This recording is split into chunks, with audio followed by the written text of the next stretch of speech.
Come fight me, pussy! There you go.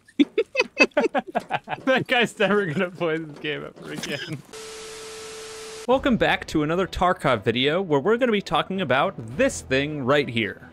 The SIG MCX Spear is one of the newest weapons to be added to Escape from Tarkov, and if you didn't know that, who could blame you? Because I have seen one of these things that wasn't directly in my own hands.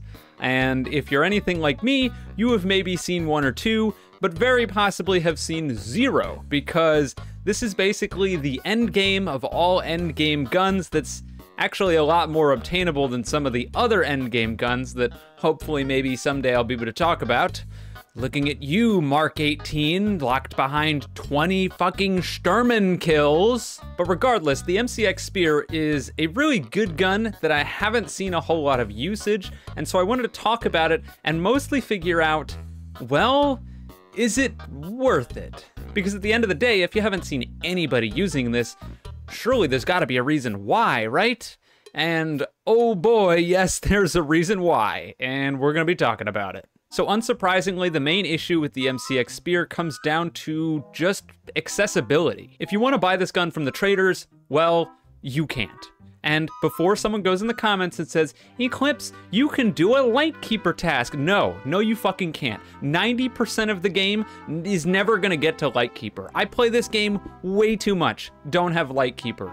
Nobody's getting this through Lightkeeper. Unless you are like, Omega Sweat plays this game for your job, there's just no way. Like, you're not getting it through the Lightkeeper. Thankfully, unlike the Mark 18 and some other endgame guns, as of right now, at the very least, you can buy the spear off the flea market, and it can spawn in marked rooms as well as very rarely on some of the rogues on Lighthouse. Unfortunately, despite it being on the flea market, because of the rarity and the power of the gun, it tends to go for around 300,000 rubles. I've seen it go for upwards of 400,000 rubles, and these guns are always picked clean and have barely anything on them, because why would someone sell the gun with the attachments? Thankfully, modding the spear isn't particularly difficult. You usually slap on a buffer tube for a stock itself, grip, suppressor, and a scope, and generally speaking, you're good to go.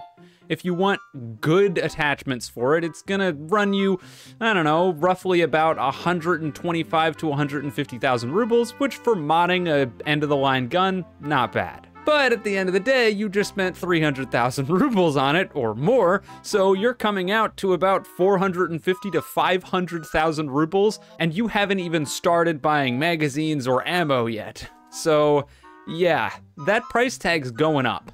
Now, comparatively to another gun that is relatively similar in caliber and fire rate, the SA-58, you can buy that thing on the flea market for like 50 to 60,000 rubles, because it spawns on scavs. Modding it is going to run you a little bit higher, 190, 200,000 rubles, give or take. You can sell the parts back to mechanic that you didn't use or you replaced, so that's going to offset some of that cost, but at the end of the day, it's going to cost you a little bit more to mod this than the spear, but at the end overall value, you're only paying about 250,000 rubles, which when you compare that price tag to the 450 to 500,000 from earlier, yeah, the price gap here is quite large. So obviously the gun itself is mad expensive, but we also need to talk about ammo.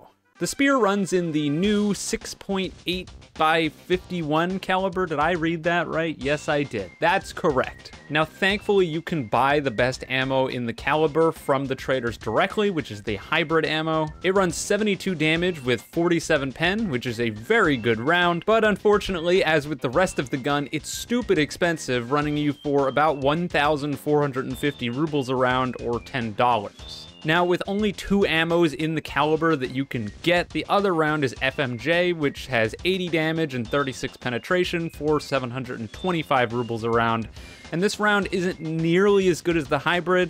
It'll get the job done, but for the most part, you're gonna wanna run the hybrid, especially with how expensive the gun is in the first place. You don't wanna be shooting people's armor and it just not going through. Now, to contrast this, if we look at the 7.62 by 51 caliber, Well, it's just sort of a better round overall. M62 you can get from the traders. It does 79 damage, 44 pen, and runs for about 870 rubles per round, which globally is about the same, if not a little bit better in theory than the hybrid round. But the real kicker is that M80, which you can get even earlier, does 80 damage a round, has 41 pen, and only goes for 580 rubles a round, which is just high and above better than the FMJ rounds for the spear, and costs way less, and generally speaking, if you can't fill completely with M62, you can fill with M80 and be perfectly fine, whereas with the spear, if you're starting to fall back onto FMJ, you could potentially be getting into some problems. But what really matters, of course, is the in-game performance. How does the spear handle against other weapons that are similar in caliber? And this is where I can finally start saying good things, because I feel like I've just been dumpstering on this gun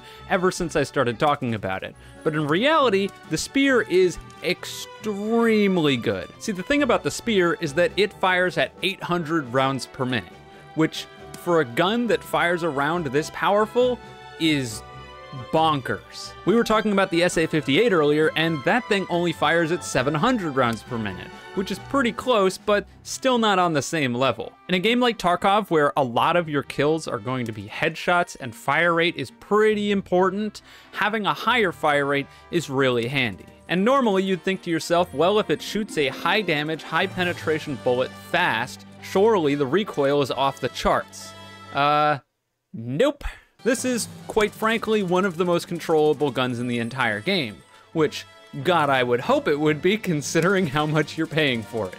No, but seriously, you can beam people from pretty damn far out in full auto, and as long as you're hitting your shots with the ammo that you're firing, realistically, you should be dropping most people at most distances if you're being accurate. Now, granted that low recoil is sort of a blessing and sometimes a curse, because, as I just said, a lot of Tarkov is decided by headshots. And when you have low recoil guns, if you yourself are not accurate and actively trying to hit those headshots, there's a pretty good chance that you're just gonna nail someone in the armor a bunch, they'll headshot you, and that's a wrap. That's why, ironically enough, I think that the SA-58 is a lot better than a lot of the other guns in the game, and that's just because that initial recoil kick goes up so quickly in a straight line.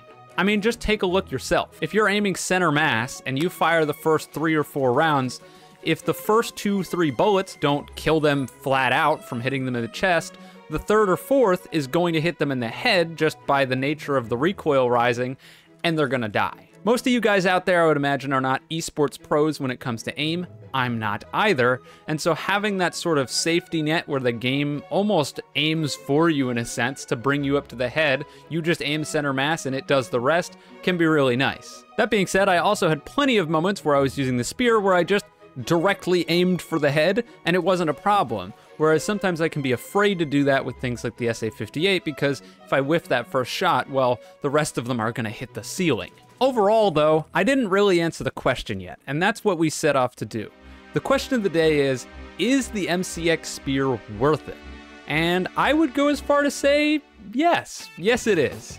I said at the beginning of the video that this is an endgame of endgame guns, and I meant it, because it's expensive as hell and you basically need to have everything unlocked in order to use it. But once you are in that sort of position, like I am right now, where I'm just sort of sitting on 40 million rubles and don't know what to do with my life, there's pretty much no reason to not run this gun, because statistically speaking, it's better than pretty much every gun in the game. That's why it honestly makes me wonder why I see so few of these things, because I'm killing level 40 to 50 players fairly often at this point in the wipe, and they're rarely if ever using this gun, despite it being, or at least I would assume should be, the big bad meta gun. In past wipes, you would see RD-704s and mutants every raid. Everyone had one because it was the best. And now we've got another gun that should be the best, or at least it seems that way to me, and nobody's using it. Is that extra price tag really so scary for people that just,